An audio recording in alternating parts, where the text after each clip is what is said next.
Eh bien, bonsoir à toutes et à tous et bienvenue dans cette toute nouvelle vidéo ASMR. Je suis comme d'habitude très content de vous retrouver pour une nouvelle vidéo review de Demon Slayer pour l'épisode 9 de la saison 2 de l'arc du quartier des plaisirs. Et justement, quel plaisir cette saison, quel immense plaisir cette saison, puisque cette semaine on a encore le droit à un magnifique épisode. Franchement on est gâtés. J'ai l'impression que toutes les semaines limite je vous dis que c'est le meilleur épisode de la saison. Mais c'est pas de ma faute, je le pense sincèrement, puisque là on est clairement aussi face à un des meilleurs épisodes de la saison, je pense. Parce que c'était vraiment un épisode exceptionnel de A à Z. L'animation était toujours aussi clean. Alors il n'y a pas eu de scène, ce que j'appelle les scènes choc, c'est-à-dire les scènes d'animation. Alors je crois que ça a un nom, hein.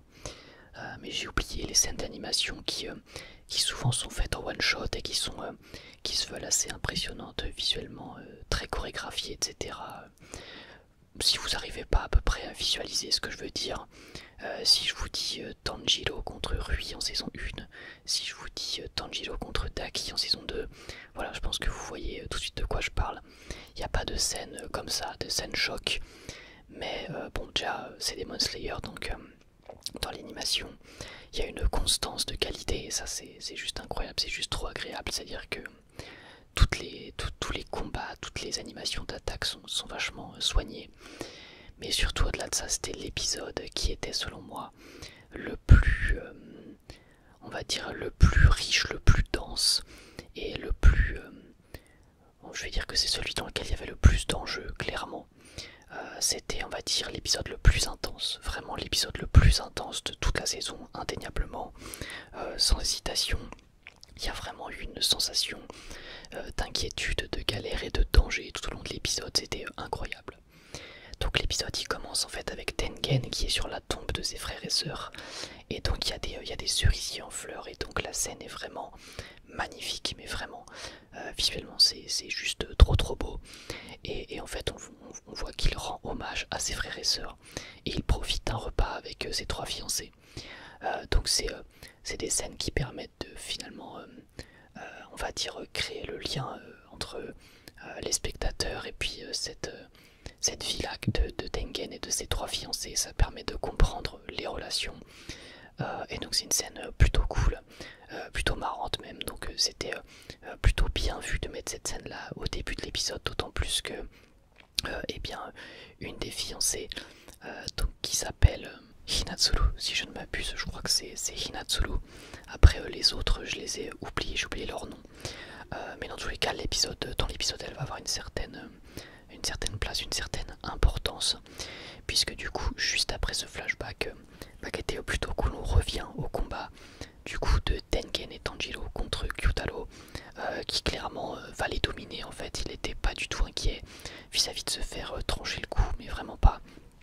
Malgré les attaques de soin, du souffle du son de Tengen, qui sont bel et bien du coup représentés par des feux d'artifice, c'est vraiment plutôt stylé. Du coup c'est bel et bien ça, les feux d'artifice qu'on voit dans l'opening, c'est, j'imagine, pour représenter ces attaques là. Et donc à un moment Tengen va se faire encercler par les rubans de Daki, et ce qui fait qu'il ne peut pas aller sauver Hinatsuru, qui est finalement à la portée de Gyutaro. Donc c'est Tanjiro qui va se charger de la sauver, sauf que Tanjiro il est complètement mort, il est mort de fatigue, il a vraiment plus de force parce qu'il a trop utilisé le Hinokami Kagura. Et donc pour la sauver, il va utiliser, on va dire, un mix des deux, un mix entre la danse du dieu du feu et ses techniques de l'eau, son souffle de l'eau tout simplement. Il va faire un mélange des deux pour tout de même gagner en force et en vitesse avec le souffle du feu, enfin avec la danse du dieu du feu, et malgré tout, voilà, on va dire utiliser moins d'énergie. Et ça va fonctionner pour pouvoir sauver Hinatsuru. Et donc Tengen va être très reconnaissant, puisqu'il va dire après à Tanjiro, il va lui dire j'ai une tête envers toi. D'ailleurs ça faisait plaisir aussi, puisqu'on a eu un petit pack avec Furokodaki, le sensei évidemment de Tanjiro, donc ça fait toujours plaisir de voir ça.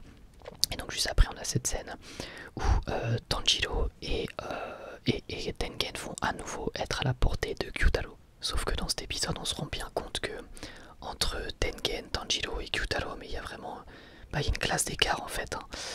Puisque même en étant à nouveau dans une, on va dire à la portée d'être tranché, bien Gyutaro va pas paniquer, il aura toujours solution à tout. Sauf que dans le même temps, il y a Inosuke et Zenitsu, ça fait plaisir qu'on puisse aussi voir leur combat. Et eux vont commencer à s'inquiéter en mode il faut à tout prix qu'on tranche la tête de Daki, puisqu'à ce moment-là ils pensaient que Tanjiro et Tengen allaient tout simplement trancher la tête de Gyutaro. Mais il n'en est rien bien sûr. Et du coup, ce qui est intéressant dans ce combat-là, alors certes, ils sont complètement dominés, ils n'arrivent pas à l'approcher. On a Inosuke qui est toujours fidèle à lui-même, qui essaye vraiment de foncer dans le tas, mais ça marche pas. Et il y a Zenitsu en fait qui vraiment est complètement transformé, puisque désormais il s'exprime beaucoup plus, même lorsqu'il est endormi. Il va carrément dire à Inosuke de se calmer. Et il va dire voilà, on peut juste les empêcher de se recoller la tête pour pouvoir les tuer. Donc il fait preuve d'un grand sang-froid. Et comme je l'avais dit, cette version endormie de Zenitsu, elle a toujours été intéressante parce que ça permettait de voir en lui le côté héroïque, calme, sang-froid et complètement opposé à sa vraie personnalité. Mais je trouve que du coup dans cette deuxième saison c'est encore plus assumé et c'est surélevé en fait. Du coup Zenitsu prend vraiment, je trouve, une autre ampleur, mais c'était aussi le cas lorsqu'il n'était pas endormi. En fait, j'en avais déjà parlé au début de saison, et Zenitsu est complètement transformé, que ce soit quand il est endormi ou quand il est réveillé. Et je pense que son entraînement lui a vraiment servi pour aussi vraiment perfectionner cette forme endormie. C'est comme ça que je le vois. Et je pense même que c'était probablement inconscient de sa part, bien sûr, puisqu'il a probablement fait tout son entraînement en étant éveillé. Mais ça a grandement influencé sur sa forme endormie, on le voit très bien, puisqu'il s'exprime beaucoup plus. Et il doit être aussi beaucoup plus expérimenté, puisque il va carrément faire une attaque. Alors c'est son souffle du tonnerre, premier mouvement, mais version octuplée. Donc voilà, ça montre encore une fois tout l'entraînement et tout le changement de Zenitsu. Et je trouve que du coup ça change complètement le trio. Alors on a le trio évidemment Tanjiro, Inosuke, Zenitsu, qui était très cool déjà de base dès la première saison. C'était très cool de pouvoir suivre le trio. Mais je trouve que Zenitsu avait un petit peu ce côté maillon faible du trio, dans le sens où c'est vrai qu'il avait vraiment ce côté peureux et lâche qui était vraiment agaçant, dans le sens où il n'entreprenait rien, contrairement aux deux autres, puisque Inosuke est sensiblement le même personnage et Tanjiro est sensiblement le même personnage aussi depuis la saison 1, même si il a un peu changé avec la mort de Rengoku. Mais bref, Zenitsu c'était un petit peu le mec en retrait dans le trio, je trouvais, à cause de ses défauts. Mais alors là en saison 2, je le trouve tellement plus agréable, même quand il est éveillé, j'insiste là-dessus, puisqu'il est vraiment devenu entreprenant, et c'est devenu je trouve qu'il est devenu un excellent personnage, et un personnage très très cool, voire même un des personnages que je préfère honnêtement. Voilà, donc du coup c'était la petite aparté sur le trio, qui je trouve vraiment maintenant est complet de chez complet, quoi. Je trouve que le trio marche hyper bien depuis que Zenitsu a pris en courage, tout simplement. Donc du coup, comme je disais, Gyutaro n'est pas du tout inquiété par Tanjiro et par Tengen. Et Tengen va d'ailleurs décider tout simplement de sauter du toit en poussant Tanjiro. Et du coup Tengen, qui je le rappelle est toujours empoisonné, va devoir 1v1 Gyutaro, et tandis que ça va être un 3 contre 1 pour du coup Tanjiro, Zenitsu et Inosuke contre Daki.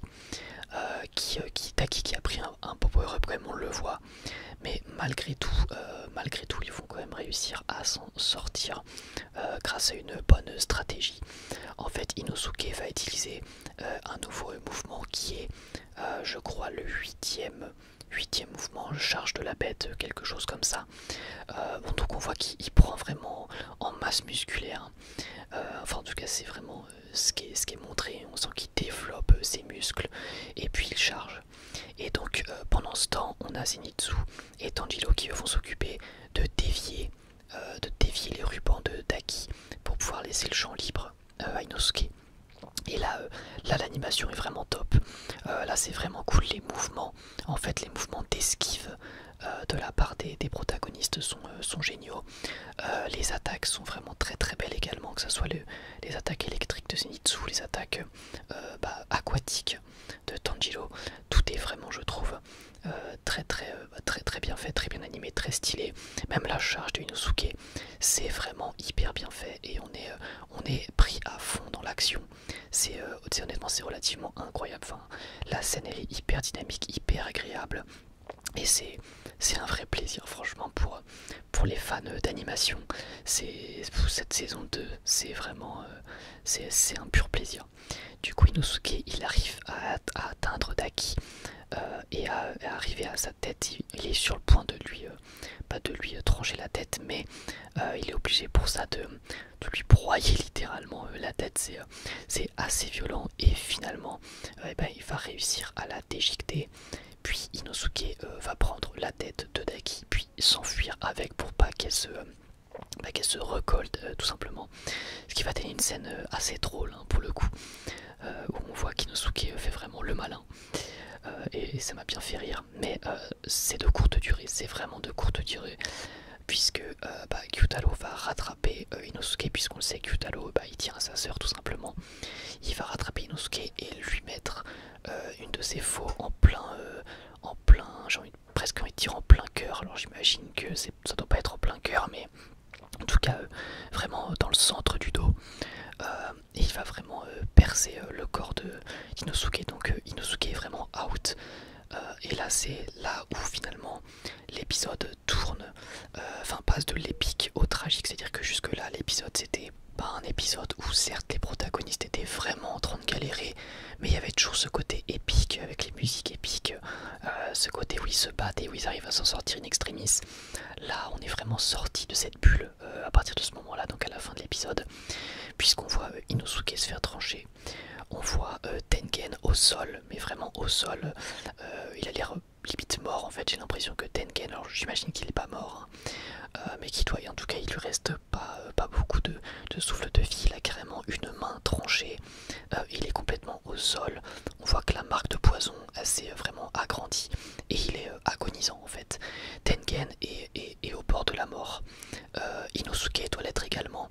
Et ensuite il y a Daki qui va faire une de ses attaques, donc la même attaque qu'on avait vue dans l'épisode 6 il me semble.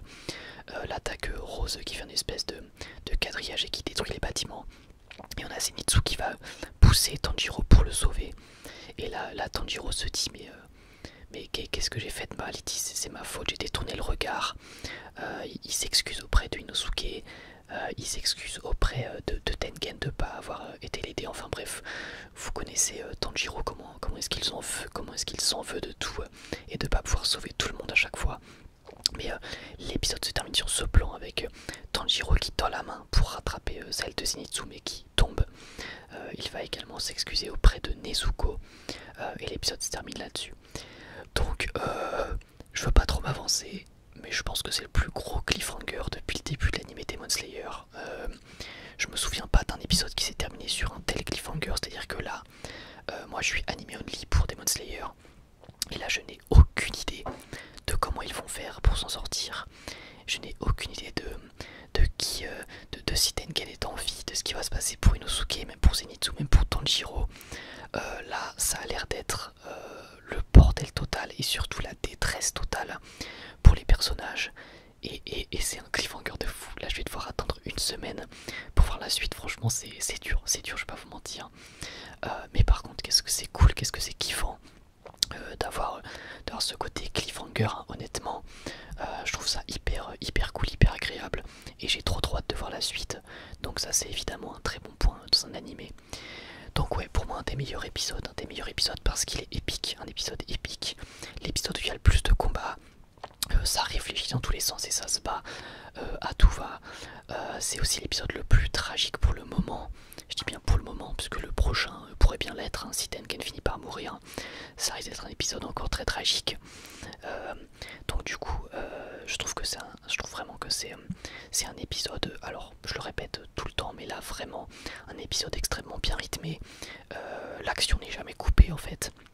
Et Et voilà, il y a vraiment ce côté épique où les héros doivent s'en sortir, mais contre vents et marées, j'ai envie de vous dire.